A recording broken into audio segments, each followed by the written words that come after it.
Duma, Riris dan Judika sering berdebat urusan pekerjaan di label musik yang mereka kelola bersama.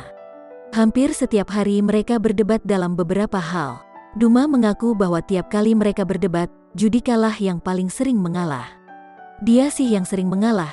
Ya, dia bener juga sih, dulu artis yang diurusin tapi sekarang ngurus sendiri plus ngurusin artis lain, tutur Duma Riris dalam jumpa pers virtual, Rabu, tanggal 30 Juni tahun 2021.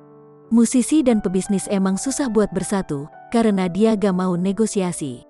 Tapi sekarang udah mulai ahli bernegosiasi, lanjutnya sembari tertawa. Perbedaan latar belakang pengalaman pekerjaan membuat keduanya kerap tak menemukan kesepakatan. Namun Duma menikmati tiap kali adanya perdebatan kecil dengan Judika dalam menjalankan label tersebut.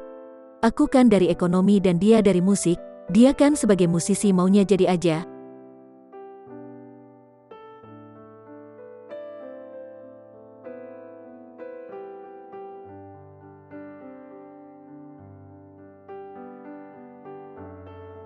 Nyanyi aja tapi yang berat gak mau, padahal kan dia yang punya label ini, beber Duma diikuti tawa Judika.